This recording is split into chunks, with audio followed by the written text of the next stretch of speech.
Similar to film, the game industry is no stranger when it comes to sequels, and that's to be expected.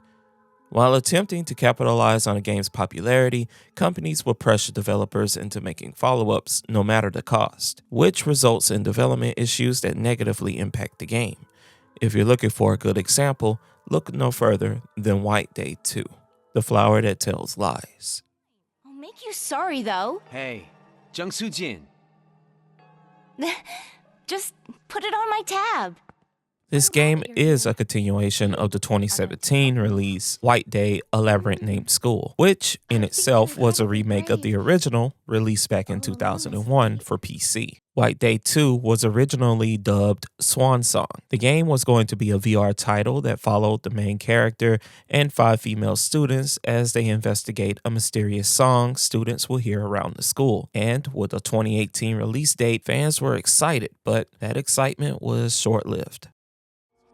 난 8반 김성아야.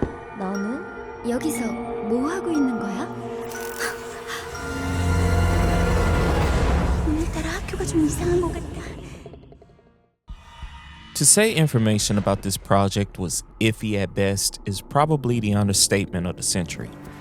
Teasers for the sequel dropped in 2017 that shows off the VR technology, but for some reason they used scenes from the remake, leaving a lot of fans confused. So they have the rights to White Day, so they decided to make a sequel, and this one is actually going to be in VR, and it's but my concern is that what we just saw in that trailer are scenes that I've already seen in White Day 1. Yeah. I'm like, so how much of a sequel is this going to be? Is it a sequel, or are you just making the same game and putting it in VR? Yeah. Right. Later on, another teaser would pop up, this time showing off new content that got fans hyped, but as time went on, fans started to fear the worst, and rightfully so. Sonori canceled the project due to many issues, most notably the decline of the VR market. The game was repurposed into the VR title White Day: The Courage Test, a theme park attraction that would eventually be released on PS4. I read a comment that stated 2 more VR titles are available as theme park attractions, but I'm not sure if that's true, and I wasn't able to find anything that confirmed it. While Sonori was busy with the VR title, Roy Games was put in charge of making the official sequel, now dubbed White Day 2, The Flower That Tells Lies. I couldn't find much information on the studio, but an article I did find states that Roy Games was a new studio recently founded in 2020, which honestly feels like a slap to the face of Sonori. White Day is one of, if not the most popular horror IP from Korea, and to put a new studio in charge of a long-awaited sequel of a beloved series just feels wrong. Crash and Spyro are prime examples of this, both losing that magic that put them at the top of adventure platformers the second the original studios passed the torch. It just goes to show that not everyone is just going to share the same passion and love for an IP like the ones who created it. With that being said, I honestly feel that Roy Games tried their best, and while that should be celebrated, I honestly feel like their best just wasn't good enough. But you don't have to take my word for it. Let's go through the game and you could tell me if I'm right or wrong. So let's step away from the Ouija board, sit back, relax, and talk about White Day 2. How annoying.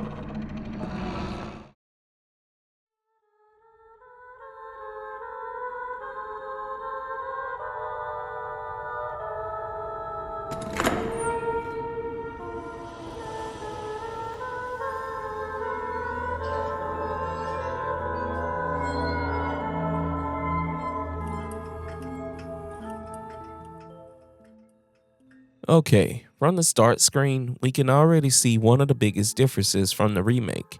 The graphics and lighting have improved drastically thanks to the Unreal Engine. This is especially true with the character models. Unlike the remake, the sequel went for a more realistic look, and I honestly don't hate it, although I can't lie, I do miss the older style a little. The menu screen also sets up the atmosphere of the game.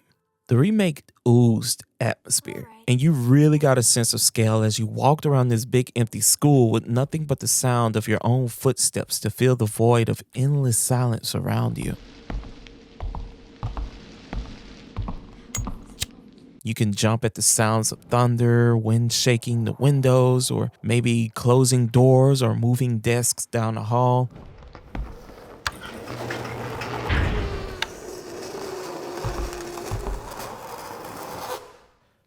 The sequel tries to remake the same magic, but they just come up short.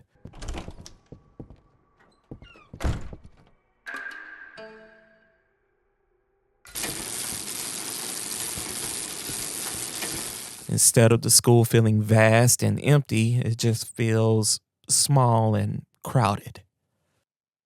Going back to the menu, since we're already here, let's just explore it a little. Much like the remake, you pretty much get the same layout. You have different costumes for each character. There aren't as many here as there are in the remake, however. I think there are like 30 unlockable costumes in the first. The sequel has half of that, if not less. There are a total of 8 characters with no more than 3 skins each, so not much variety. You could dress the new pursuers up as the janitors from the last game, so that's pretty cool. Next, we have the ending collection. With 12 endings in total, keeping track of them is made a whole lot easier. Just come here and read a quick summary. Collecting them also helps piece this story together, and trust me, that's going to be a big help specifically with this game. Finally is the Ghost Collection, and spoiler alert, I'll just say it now. You done fucked it up! In the first game, you would fill the Ghost Collection by finding the ghosts around the school. The sequel turns this into a scavenger's hunt. You'll find pictures around the school that you'll have to use to look for a haunted location. You don't get the thrill of the scare anymore. Instead, you just take a picture of the location and the ghost appears in the photo. The ghosts are seriously lacking in this installment, and it's kind of sad when you go from this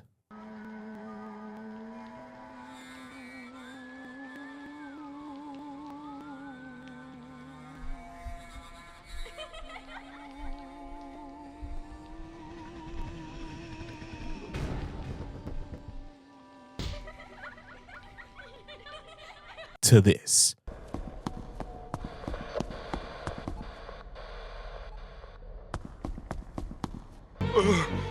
He's just standing there, menacingly! I mean, the scare factor just isn't there.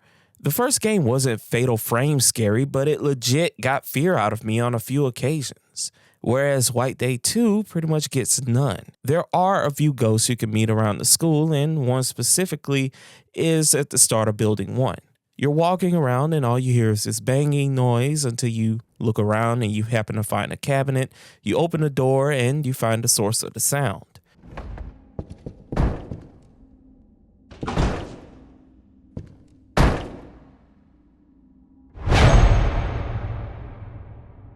See, that works for the most part.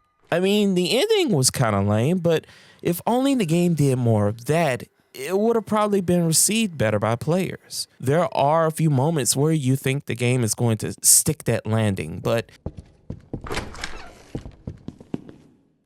거기 누구 있어요?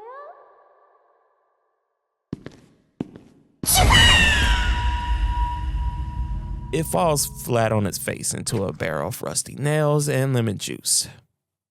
What even is that?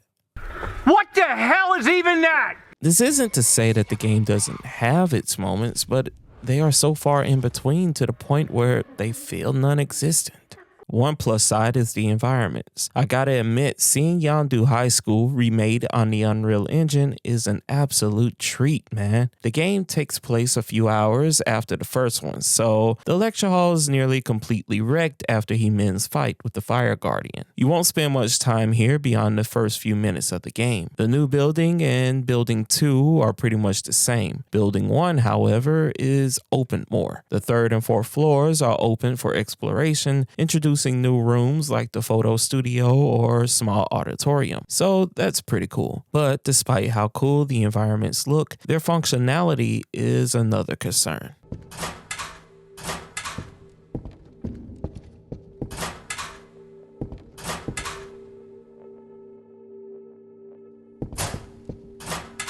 Desk layout is strangely arranged in the classrooms. Some halls are cluttered with lockers and other school items. And some halls and pathways are closed off permanently. This forces you to go where the game wants you to go, and greatly affects your encounter with the pursuers. It's easy to get caught by the weird desk layout or hallway clutter if you're not mindful. You can stun the guards in the game if you get caught, but if you're stuck in the environment, stunning them only prolongs the inevitable. And believe me, at least 25% of your deaths will come from getting stuck in the environment.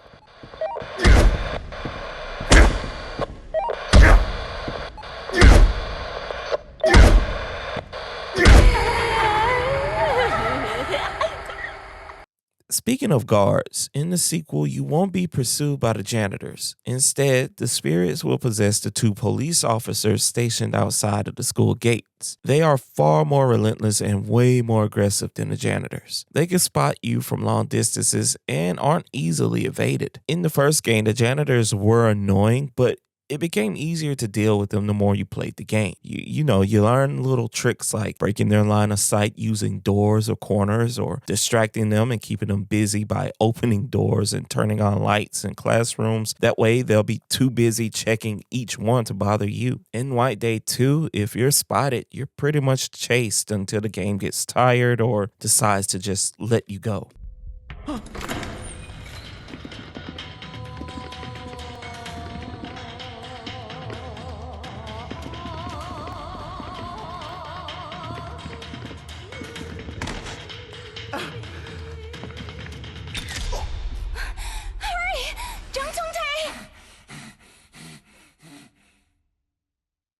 You do have a way to fight back this time, and that's by using the flash on disposable cameras you can find around the school. The flash will separate the spirit from the host for a few seconds and give you a chance to run away, unless you're caught in the environment, of course. Much like the janitor's audio cues can be used to track their location, although it's not as useful because the game just teleports your pursuers on whatever floor it wants, when it wants. In the previous installment, when you heard the rattle of a key ring or a whistle, you knew to drop everything you were doing and hide. Usually ducking into a dark classroom or hiding behind something would provide you the cover needed, but the sequel doesn't care. If a guard walks into a room and you happen to be there, they will spot you 100% of the time, no matter where you hide. Heck, even hiding in the bathroom stalls have been removed. The camera mechanic may be the reason the game feels so lax with the guard's aggressiveness, and that would be understandable if the mechanic served one purpose. You can only hold 9 cameras at a time, and they are hard to come by when playing on harder difficulties, so naturally you'll want to ration them as best as possible. But if you want to complete your ghost collection, you have to use the cameras to take pictures of the haunted locations. It would be great if the characters used their phone cameras kind of like the Dread Out series. That game uses its smartphones as a mechanic in some interesting ways. But the game setting is in 2001, a year too early for flash features on phone cameras. Maybe they should have just kept the ghost encounters as trigger events within the environment. This would have improved the camera mechanic by making it solely for stunning your pursuers. I don't know, but enough tangents. Let's just get back to the game. White Day 2 is told from 4 different perspectives in 3 different stories. For now, I'll just explore the first one because it stands alone with its story, and then I'll summarize the other 2 later.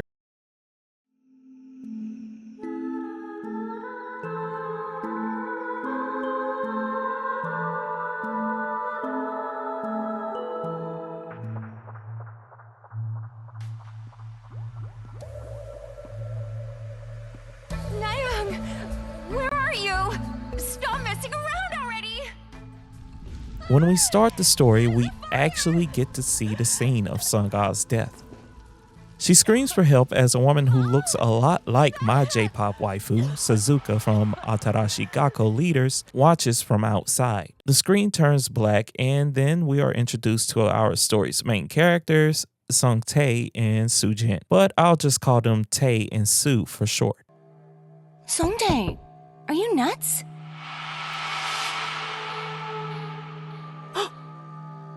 You're dozing off?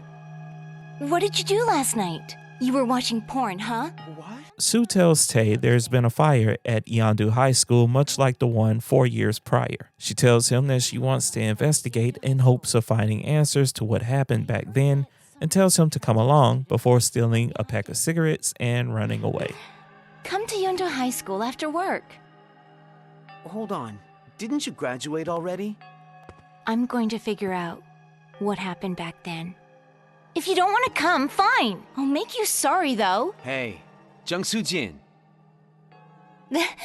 Just put it on my tab. Honestly, it's not a bad way to start the game. I have to admit, when I initially played this, it had me excited. It does go without saying, however, that the game has some obvious issues just from watching this cutscene alone. Like, the character models look great, but why are they so shiny? You could say it's just sweat from the characters, but it's the beginning of March in Korea. Temps around that time are around the mid to low 50s, so I don't really see that being the answer. It's like they just slathered themselves in bacon grease. Grab my bacon grease and slather me up some homies! What's going on, man? Sup, dog? Yo, where all the whiteheads at? There is also the issue of environmental pop-in. This is actually pretty common in the game, and you will see it a lot as you play. Usually small things like light fixtures or boxes. It doesn't really bother me much, but it does take you out of the immersion when you see an entire scene pop into frame. Songdae, are you nuts?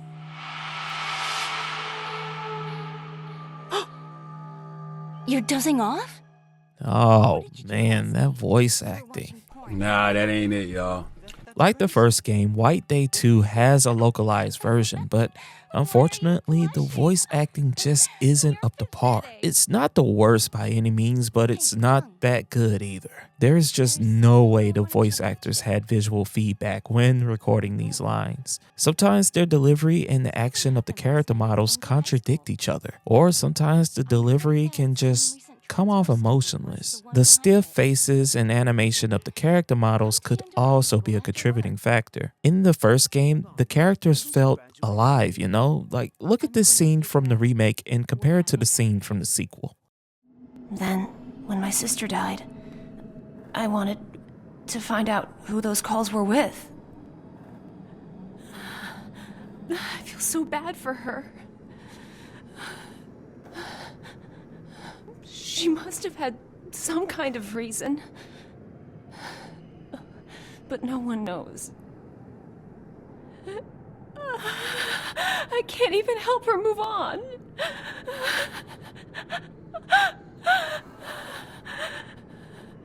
Now compare it to a scene from the sequel. I'm sorry for not being able to stay by your side. Where are you going? Liar! Don't go! Don't leave me here! I don't know yet. I don't know yet how to live on! From facial expressions to body movement, there is no comparison, honestly. The first game was just animated better. How annoying. Jung Song-taek's a no-show, huh?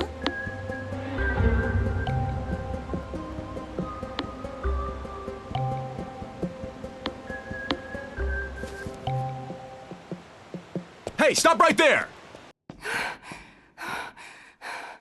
Stop? You're the one who wanted me to be here. Huh? Jeez, you scared me. Jung Song-taek. Sue and Tae sneak into the school's lecture hall, where we see the aftermath of He-Man's adventures the night before. We learn from Sue that both her and Tae are connected to Song-ah, but we don't know how just yet. No worries, Jung Song-taek.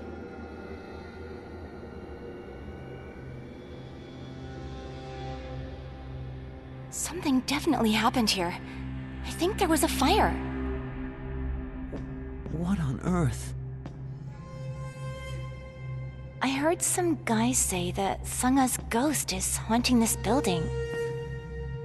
Can you imagine what it'd be like to meet a ghost? Kim Sung-ah was a hell of a person for us, though.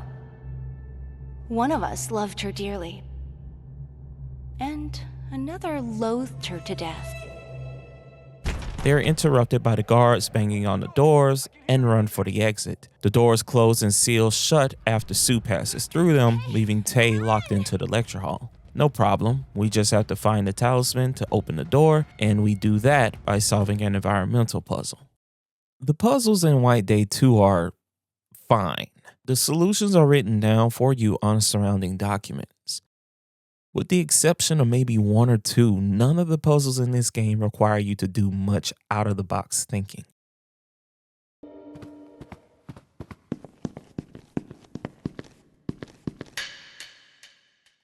While in the process of solving the puzzle, the game will take this time to show you some of the new features it has.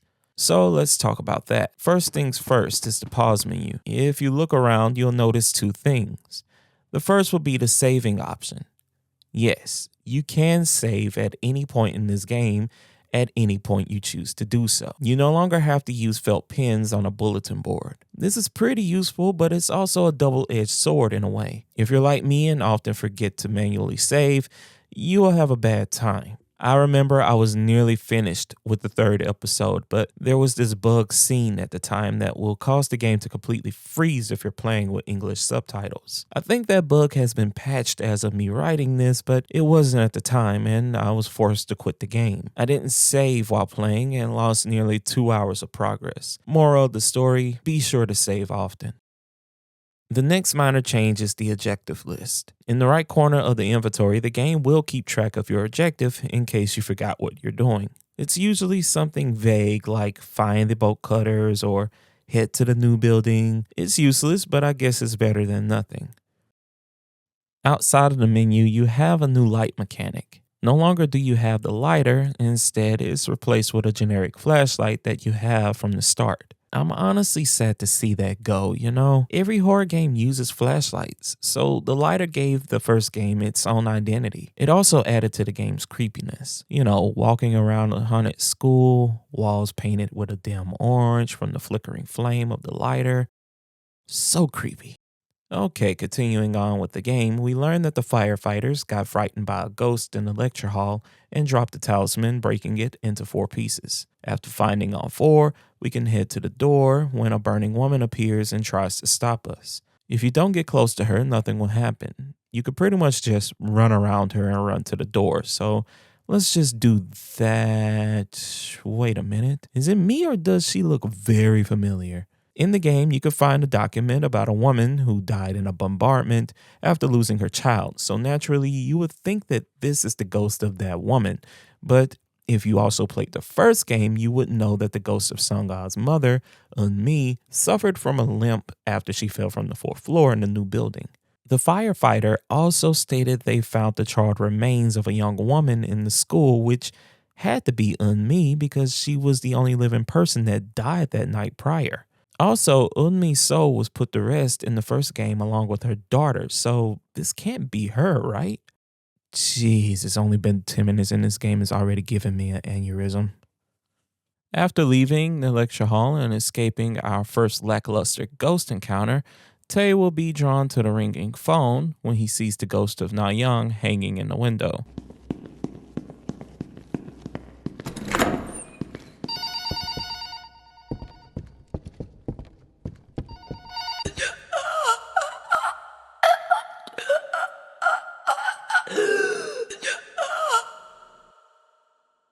He runs to the corridor and reunites with Sue. She says she just met Na Young, much to Tae's shock. Sue feels that Na Young called her here to figure out what happened to Sung-A. She shows Tae a photo she found on the ground of a man and a little girl. Tae notices a name on the back of the photo, Kan Soo-yeon, who is currently the music teacher of the school. Sue feels that Soo-yeon has something to do with the deaths of Na Young, Ji-won, and Sung-A. The two split up to find clues, with Sue heading to the music room and Tae making his way to the small auditorium.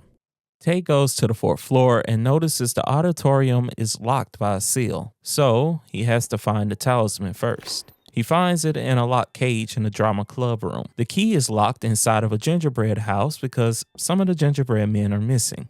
Roll with it. Using the breadcrumb trails, he could find and return 4 hunted gingerbread men to their candy house to obtain the key to the cage and retrieve the talisman inside. He takes it to the auditorium and unlocks the door, where we find many mannequins.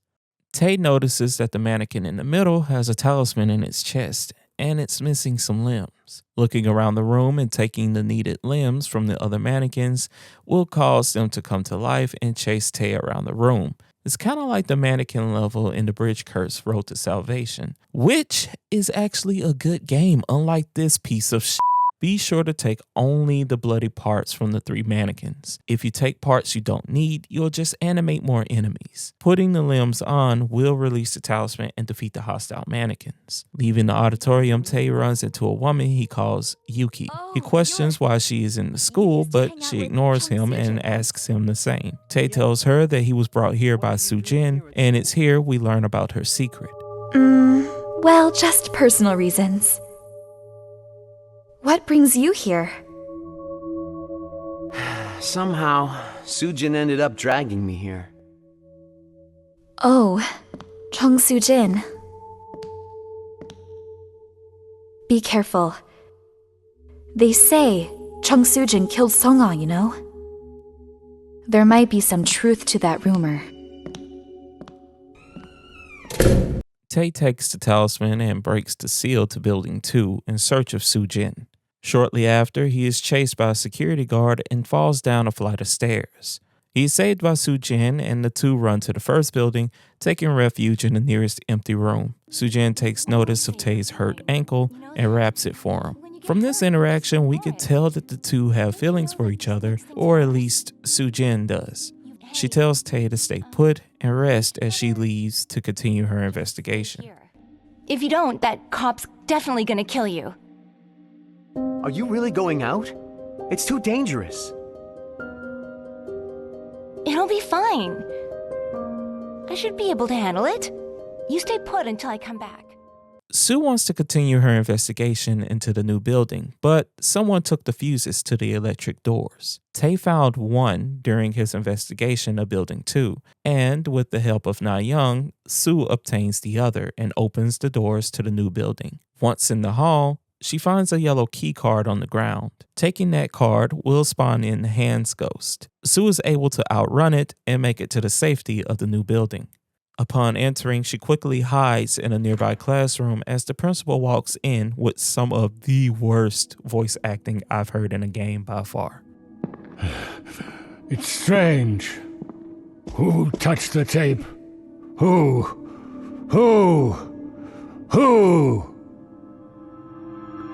Who the hell kept the door open?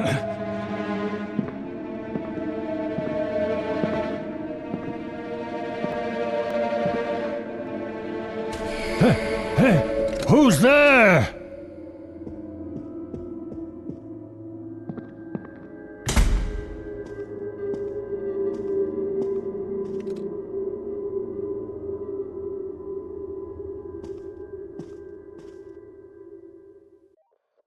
Sue notices the principal dropped a cassette tape.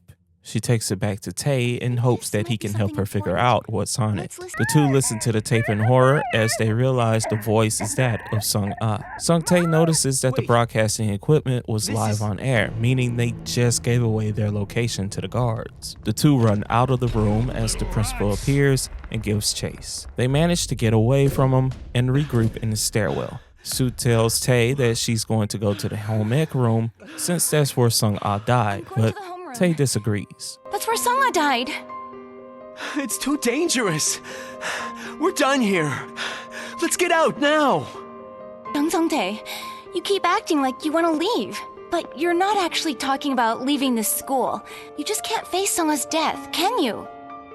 Even back then, I thought it was weird. You acted like nothing happened. Even though Sung-ah, the girl you had a crush on, died. You're scared, Jung Sung-tae. Scared of accepting her death. Okay, let's go to that homeroom.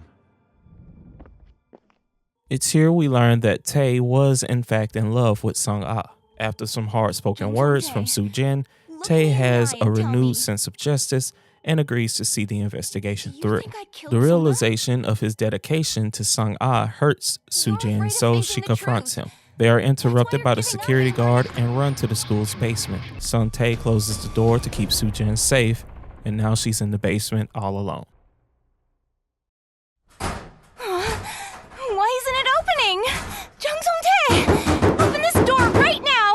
I'm seriously gonna kill you! Don't come out!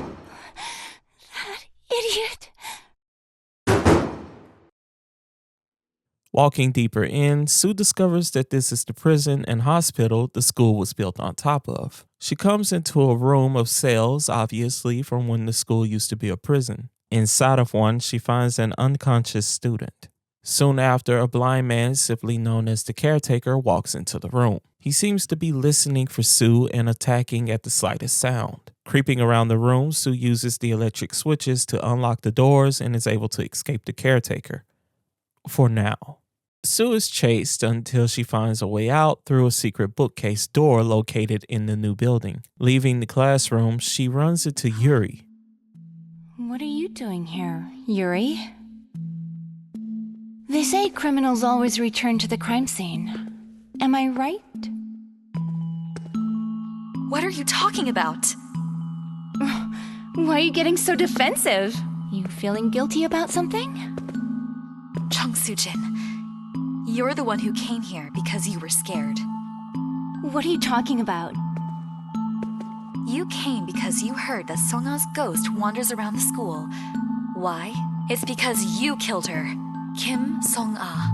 The day you turned the school upside down, saying you were going to kill Song-ah, Song-ah was dead. Aren't you a prime suspect then? I was upset because I thought Sung-ah told Ms. Jiwon that I was smoking. I'd never kill someone over something like that. What about you? You were at school the day Sung-ah died. So what? I'm saying you could have killed Kim Sung-ah. Stop joking. Everyone thinks you killed Song-ah. I don't care, even if everyone in the world thinks that. As long as Jung Song-tae doesn't think so, we can figure it out together. So, you're saying that's why you dragged him over here? If you like him, why not just tell him? Stop messing with him. There was no need to bring him into this mess. How can I do that? He might be thinking that I killed Song-ah. Well, I don't care. Do whatever you want. The principal bursts through the door, taking Soo-jin as Sung-tae gives chase. The lecture hall doors lock because of the seal, so now Sung-tae has to find the final talisman to save Soo-jin. Sung-tae enters a cassette tape he found from the listening room into the dance room's stereo system. He is teleported outside the room and into a crowd of ghosts as a ghost girl overlooks them with the needed talisman at her feet. The idea is to move while she's singing and hide behind the ghost when she's not. Be careful because some of the standing ghosts will collapse and this can lead to the little girl seeing you, and if she does...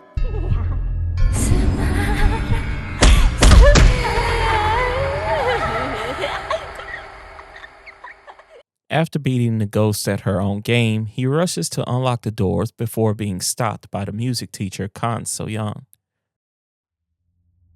Stop. We can't stop the revival ritual if we break the Reaper Circle. Miss Kang So-yeon? Collect the pieces from each barrier in reverse order. Then, the Reaper Circle will activate, and the 5 circles will be disabled. What are you talking about? My friend Soo-jin got captured by the principal. If we don't find her soon... You have to trust me. She tells him to collect the talismans in reverse order to redo the Reaper seals and to save Soo-jin. Sung-tae agrees and backtracks to each talisman until he gets back into the lecture hall. While there, Tae notices that the hidden stage doors are open. Inside, he finds Soo-jin tied to a ritual table and attempts to save her before the principal appears and traps him inside of a ritual vase as well. Inside, we see the backstory of how Soo-jin and Sung-tae became friends. Hey, Turns out Sung-tae and Soo-jin became seatmates in class, where Soo-jin introduces herself. She seems cold, almost coming off as a bully, until Sung-tae offers her a piece of candy that breaks the air tension around them. Over time, the two become good friends, with Soo-jin clearly developing a crush on Sung-tae, but she's aware that he likes Sung-ah and never tried to push their relationship further. Sung-tae, however, has asked Sung-ah out on a date, but was declined due to her poor health. Sung-ah, do you want to go watch a movie this weekend? I've got some free tickets. To the theaters? Why not go with Soo-jin? You're always hanging out with her. Well, I want to go with you. Sorry, I can't really go out far. Doctor's orders. I wish I was in a better condition like Soo-jin. Some time passes, and Soo-jin is disciplined for smoking on the school roof. She is aware that someone had to tell on her, so she believed it was Sung-ah, who was jealous of her relationship with Sung-tae. She ran around the school looking for her, screaming out loud that she would kill her if she found her, but thankfully nothing came of this. Later that night, however, Sung-ah dies from the fire, and naturally, Soo-jin is blamed by public opinion, but none of that mattered as long as Sung-tae believed in her. After coming to terms with Sung-ah's death, Sung-tae meets her face to face and apologizes before telling her that Soo-jin is waiting for him and leaves. Sorry, I gotta go. Soo-jin's waiting for me. He escapes the ritual vase and frees Soo-jin from her bindings. After the events of that night, they go back to their normal lives, with Sung-tae working at the convenience store as Soo-jin appears and gives him White Day chocolates. With no guilt because of his feelings for Sung-ah, Soo-jin asks Sung-tae out, and that is the end of their story. Here, we're going out starting from today, okay? This one leaned heavily on Sung-ah, with Soo-jin being the one blamed for her death and Sung-tae being the one that was in love with her. I know a common complaint with this game is that some people felt making Sung-ah the focus of the game just ruins it. But I have to disagree, especially once you get the full story, because you learn that this isn't about Sung-ah. But we still have two left, so let's just jump into it.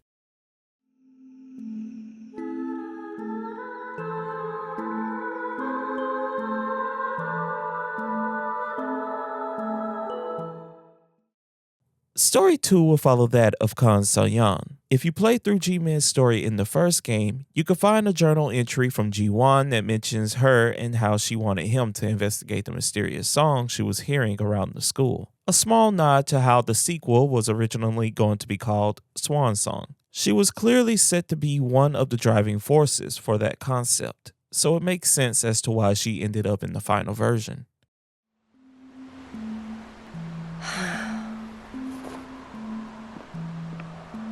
You can't go in. When we start the game, Kan comes to the school after hearing about the fire. When she enters the school, she is immediately chased by a ghost girl. How annoying.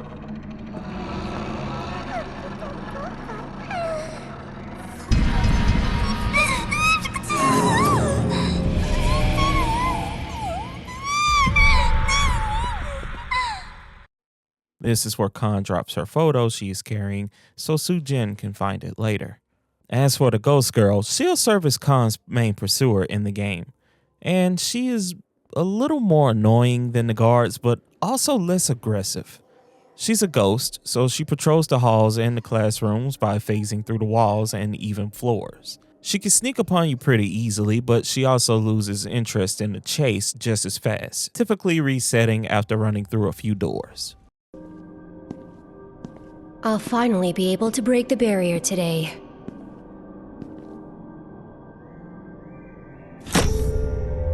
Oh, it's been a while. Funny to see you here at school at night. What? You don't remember me? We used to be in the same class. I don't remember. Dang, really? How cruel. She explores the building, modifying the seals. Reaching her first seal, she is approached by a student who seems to know her.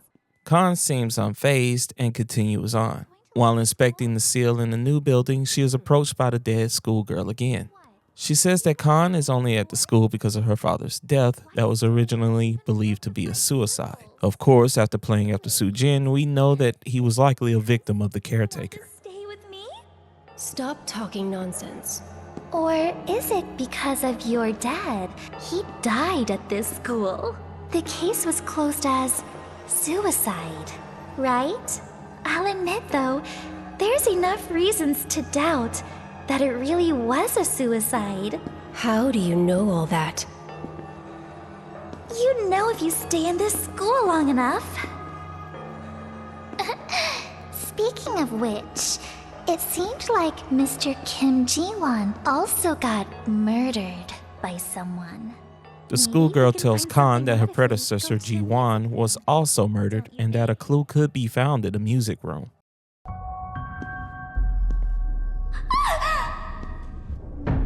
At the bottom floor, Khan hears a disembodied screaming coming from the top floors. When she looks over, she sees a girl fall to her death. This turns out to be the ghostly memory of the schoolgirl's death, as she hints at Soo-yeon's involvement. You were also here at school the night when this all happened. Remember? Do you remember now? Can't you calm down for a while? Right. You were calm also last time when you saw that, weren't you?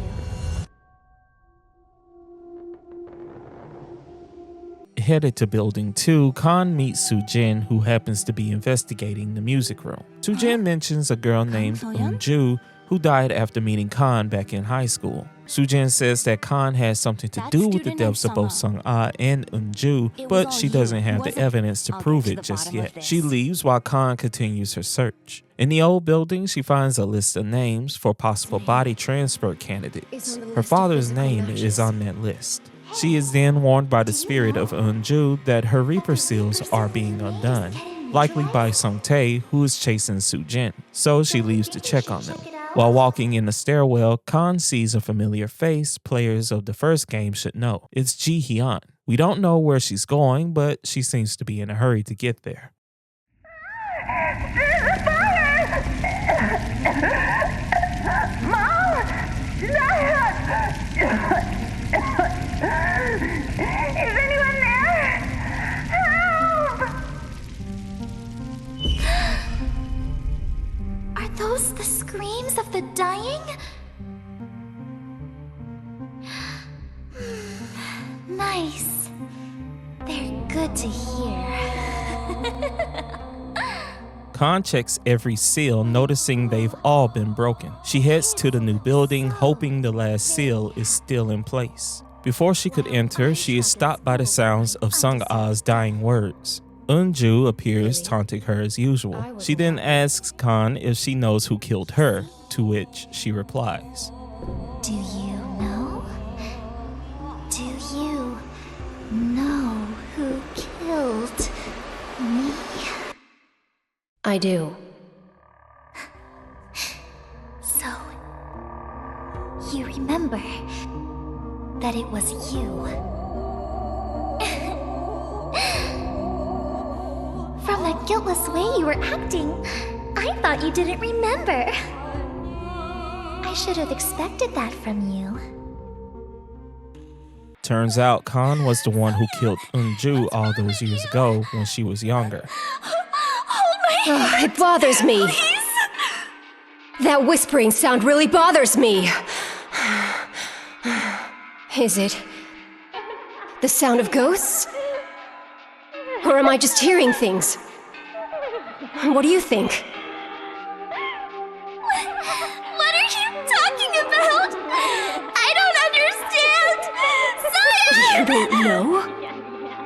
Well, then why don't you become a ghost and whisper to me? If I can hear you, this will also be the sound of a ghost.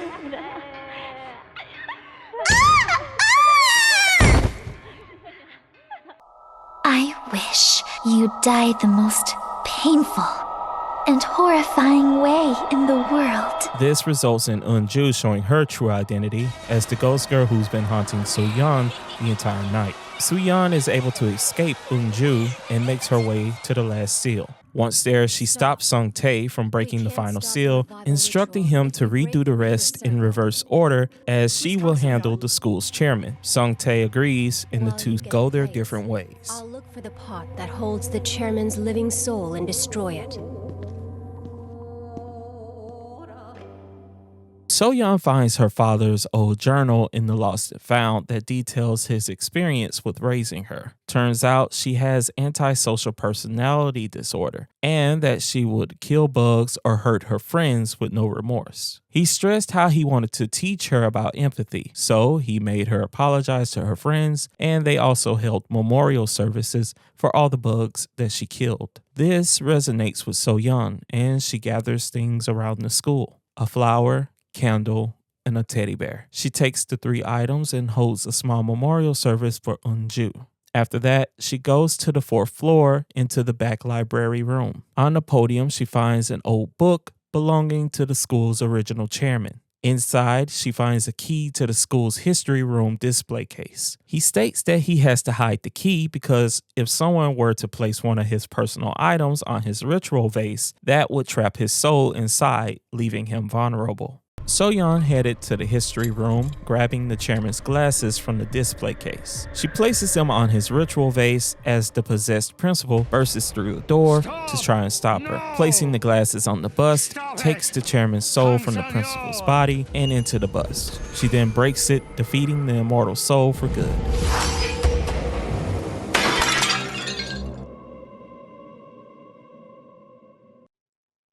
So-yeon breaking the bust not only killed the chairman, but it also freed all of the other spirits from the school. Afterwards, So-yeon meets her father's spirit.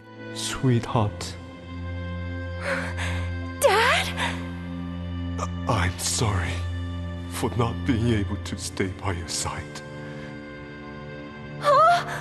After making her apologize to Unju, both she and Mr. Khan are now able to move on and the story ends.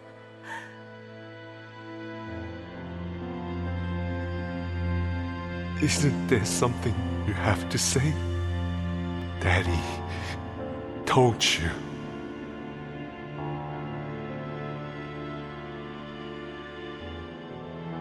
I'm sorry. Sorry. I'm sorry.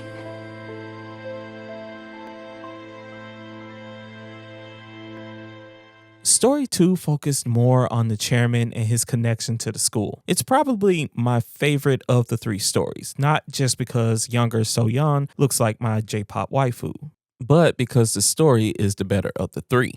So-yeon suffered from APD and carried no compassion towards anyone other than her father. Unfortunately, he was scouted as a possible body candidate for the chairman's soul and was eventually murdered by the caretaker. Around this time, So-yeon started to hear the ghostly whispers around the school that eventually drove her to madness. One day, while alone, she corners Unju and kills her, believing that if she comes back and whispers to her, then that would prove the voices aren't just in her head and are truly that of a ghost. Unju's soul spent years trapped in the school before So-yeon appeared again, working as a teacher student under Ji-won.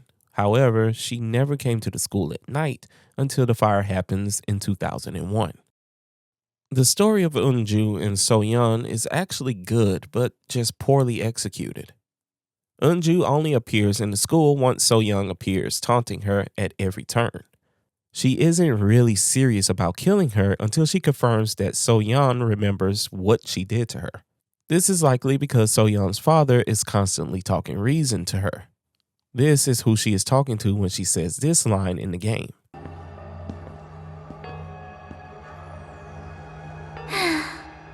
Don't you even think about persuading me again. I'm not going to change my mind. She never wanted to hurt anyone. Unlike Sung-ah, Unju was never consumed by the negative energy of the school and retained a sense of her former self, which is why she's able to forgive So-yeon after she apologized. She had time to come to terms with her death. What she wanted to know was that her life meant something in the end, specifically for the person who killed her. Speaking of which, So-yeon is likely the person who killed Sung-ah. Let me explain.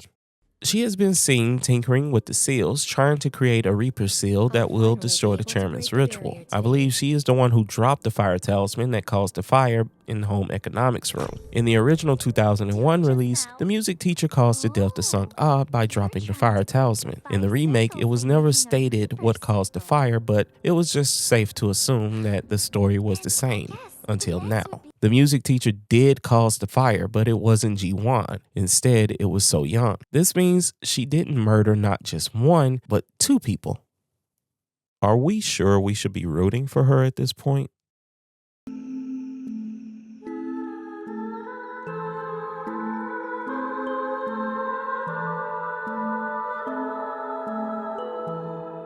Alright, so let's just jump into this. The third story starts with a guy holding a picture of Na-young before he is attacked by the janitor. If you played the first game, you would recognize this scene from when He-Man entered into the vents to unlock the storage room. So-young, I will bring light to Na-young's death. I swear. Ji-min stands outside of the school texting So-young. One of the first game's endings showed that Ji-min was aware of Na-young still being trapped in the school, so I'm glad they followed through with that plotline.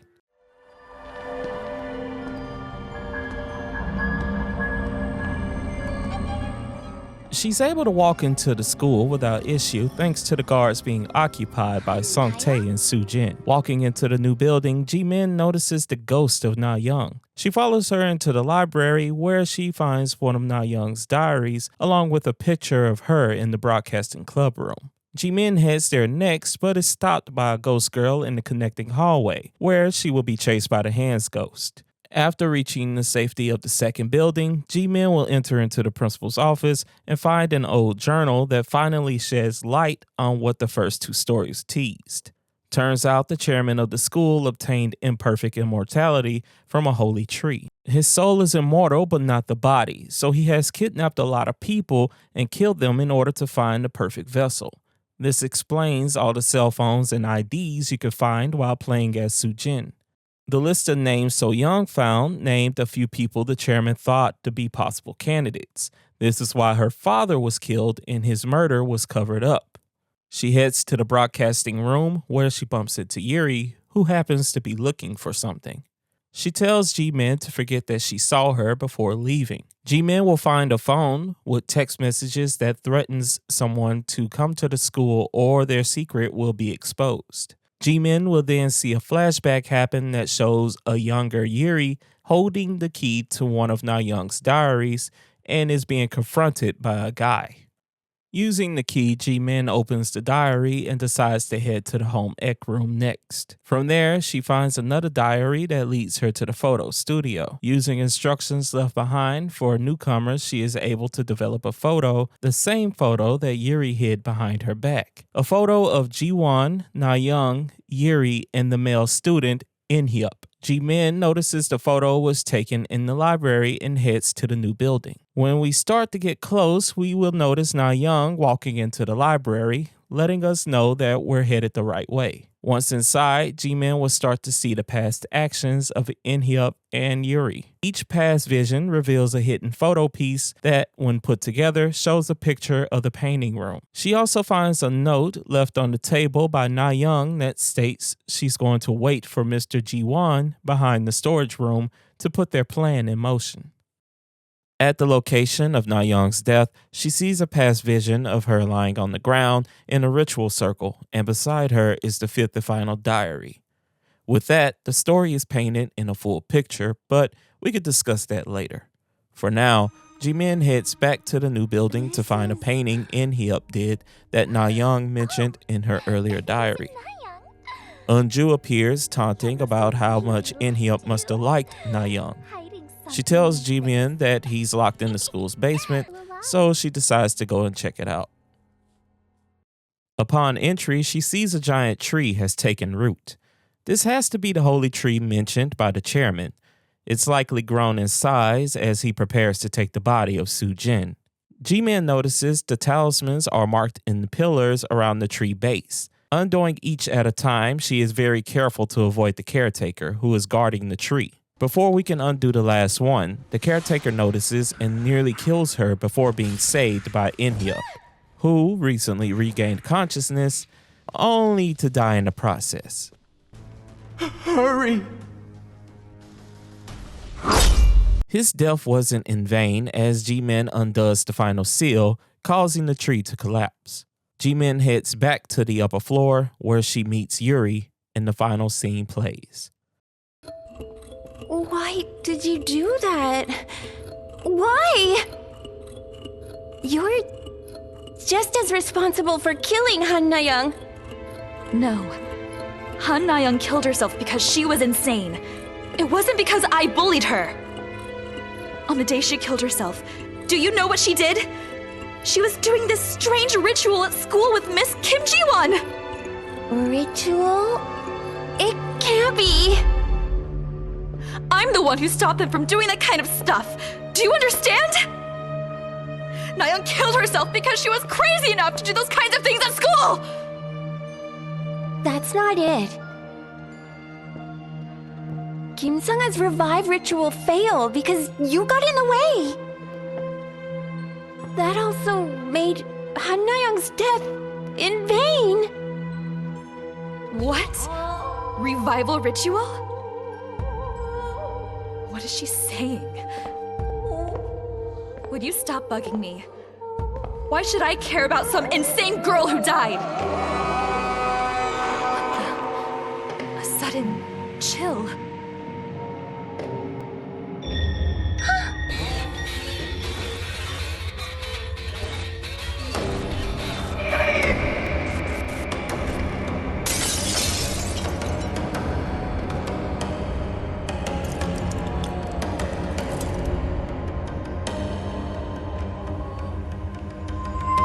Please, take care of our So-young.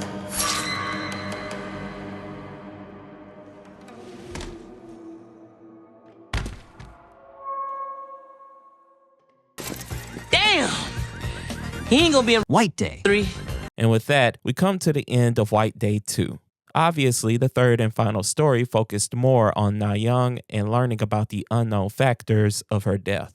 This is why I said the game isn't really about Sung-ah. Instead, it's really Na-young's story.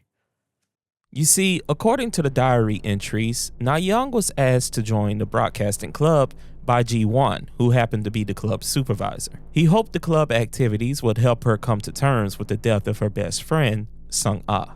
Na-young was good at broadcasting, like really, really good. She would always receive praise from Ji-won, much to the dismay of one of the club members, Yuri. The other club member, In-hyuk, started to develop a crush on Na-young. Both of them fawning over Na-young caused Yuri to grow jealous, and she started to bully Na-young, doing things like leaving razors and candy apples and texting her phone pretending to be Sung-ah. You know, typical psychopath stuff. The constant harassment causes Na-young to decide to leave the club, but Ji-won disagreed and vowed to talk to the other members about being more sympathetic to her position. In-hyuk is aware that Yuri is indeed bullying Na-young, so he confronts her, but this doesn't do anything as Yuri simply denies it. He starts to walk with Na-young to the club every day just to keep an eye on her, but Na-young didn't like this. As a matter of fact, she didn't want any of this. She just wanted to quit the club, but for some reason, Ji-won wouldn't let her. Why? Well, turns out he had a plan. He tells Na-young that he wants to resurrect Sung-ah. Na-young, feeling guilty, agrees to help him by offering her own life in return for her best friends. Yuri notices the two setting up rituals around the school and sabotages it, resulting in the failed ritual and Na-young taking her own life. 2 years later, Na-young possesses Ji-hyun and texts Yuri to come to the school or her secrets will be exposed. She does this to exact her revenge on Yuri for what she did in the past. This results in the events we see play out in the 3 stories. Yuri is seen running around looking for small things that could tie her back to Na-young, before she is ultimately possessed by her and killed, bringing the story of Na Young and Sung Ah's tragedy to an end. This story is more disjointed compared to the first, and it's likely because it was told from so many different angles. We did get some payoff with Ji Hyun, confirming that she was indeed possessed by Na Young in the first game and used as a tool of her revenge in the sequel, but that's not really something you would know unless you played the first game. This leads to one of the major issues with the game, and that's how much the developers relied on the player hadn't played the prior entry.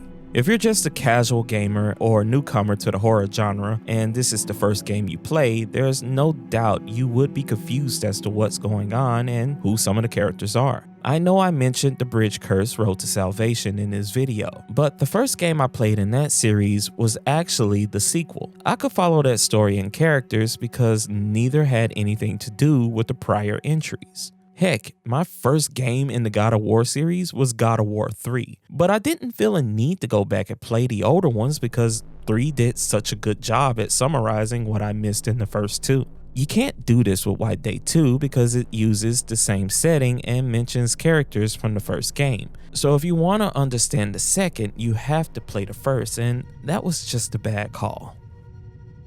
So my final thoughts. Do I like this game? Yes and no. The game looks good, rocking a fresh coat of the Unreal Engine paint, and the story serves as a good continuation of the first. But the game is riddled with so many negatives that just bog it down. From stiff, emotionless character models all the way to piss-poor voice acting, ultimately, I'm disappointed with this game. It had a lot to live up to and it just came up short. I really think it could have been better if they decided to just go with Sonori's original plan. I know it was intended to be a VR title, but turning that into a first-person experience had to be easier than finding a whole new team to develop the sequel. This isn't to discredit Roy Games. They are a new studio after all, so naturally improvement comes with time and experience, something they just didn't have at the start of this project. With that being said, I kinda hope the series gets a third installment because I really feel that White Day still has plenty to offer the horror game community. Maybe the game can focus on a new school and new characters since the Yeondu Foundation is no more. Hopefully for a possible third installment, Sonori is put in charge of the development cycle, bringing us the true sequel we deserve. And Sonori, if you're watching this and you make a third game, please bring back the Ghost Encounters. Please bring them back. Please. Pretty please. With lots of sugar on top.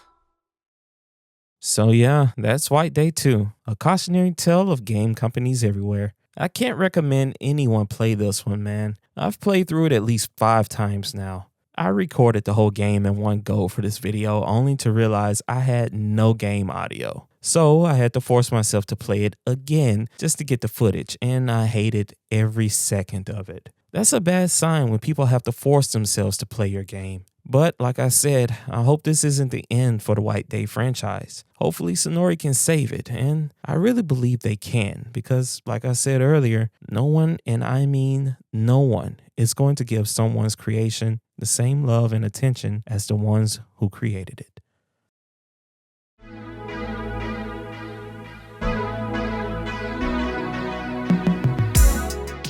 And with that, we're at the end of the video. Thank you so much if you made it this far. I did a video on the first game, so if you want to watch it, consider giving it a try. If you watched both, you're awesome, and I love you. Like the video if you like it, dislike it if you didn't, and please leave a comment and tell me how I can do things better. Now, if you'll excuse me, I have to get Christmas decorations out of storage, so have a safe and happy Halloween, everyone. Take care.